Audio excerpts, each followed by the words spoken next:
그중 한 군인이 창으로 옆구리를 찌르니 곧 피와 물이 나오더라. 십자가에 못 박힌 예수님은 함께 못 박힌 다른 강도들보다 빨리 숨을 거두셨습니다.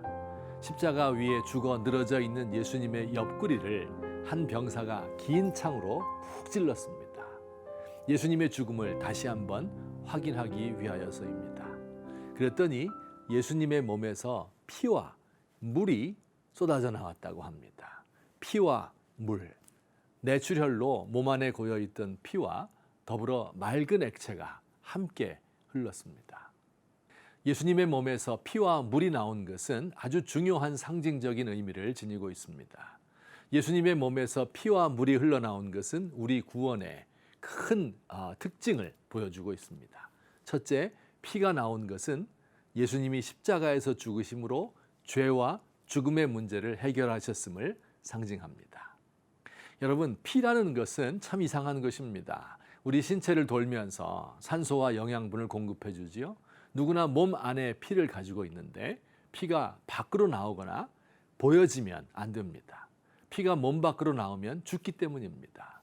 피를 보면 정신이 아득해지고 피를 드러내기 싫어합니다. 어렸을 적 친구와 싸우다가 코피가 나면 싸움이 끝나고 여성들은 생리현상을 감춥니다. 그러니 기독교라는 종교는 참으로 이상한 종교입니다. 피로 범벅이 된 십자가를 신봉하고 있기 때문입니다. 십자가 위에 매달려 피를 흘리고 남은 피까지 모두 쏟아버린 한 사람 예수를 믿기 때문입니다. 십자가에 달린 예수님은 우리의 고통과 죽음의 문제를 모두 해결하셨을 뿐 아니라 그 고통과 죽음의 배후에 있는 원인인 죄의 문제까지 완전히 해결하셨습니다. 그는 그의 온 몸으로 온 세상 죄를 흡수하셨고 그 죄들을 안고 피 흘려 죽으셨습니다. 그래서 누구든지 그 앞에 나가면 어떤 죄든지 용서를 받습니다. 하나님에게 받아들여지는 것이죠. 다시는 죄를 짓지 않을 수 있는 자유와 죄를 짓지 않아도 되는 능력을 부여받습니다.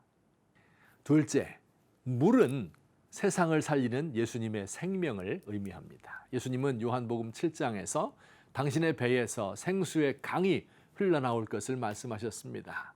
예수님의 배에서 나온 물은 기껏해야 1리터 정도밖에 안 되겠지만 이제 그 물이 생수의 강을 이루게 될 것입니다. 그 생수의 강이 메마른 유대 광야로 흘러들어가 사막이 살아나고 죽음의 바다라고 불리는 사해의 물고기가 뛰놀게 될 것입니다. 아무런 생명도 없던 세상으로 흘러들어가고 소망이 없던 인류에게 들어가게 되는 것입니다. 죽음이 지배하는 사회, 아이 낳기가 어려운 세상, 청소년들은 절망 가운데 방황하고 젊은이들이 좀비와 같이 떠도는 세상, 너무 무거운 짐을 짊어진 가장들이 스스로 목숨을 끊는 세상에서도 성령의 강물이 흐르게 되면 생명 넘치는 세상으로 변화됩니다. 피와 물은 죄 용서와 생명을 상징합니다. 병에 걸린 사람에게 약을 주어 염증을 다스림과 동시에 밥을 먹여 몸을 튼튼히 해야 병에서 고침받을 수 있습니다. 어느 하나만 가지고는 안 됩니다. 마찬가지로 영혼의 병에 걸린 사람을 고치기 위하여서는 죄라는 병균을 제거해야 되고 동시에 영혼의 힘을 공급해야 합니다. 예수님은 우리에게 새 힘을 주시는 생명의 샘물이십니다.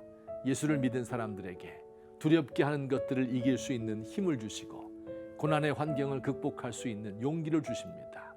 그를 믿으면 영혼이 강건해져서 기쁨의 샘이 솟고 평화가 강같이 흐르고 원수까지 이해하고 포용할 힘이 넘치게 됩니다.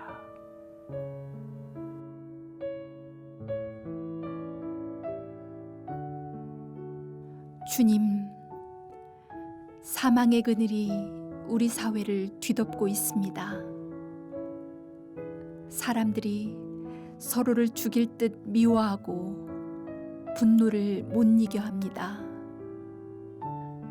죽음의 세력에 사로잡힌 사람들이 스스로 목숨을 끊기도 합니다.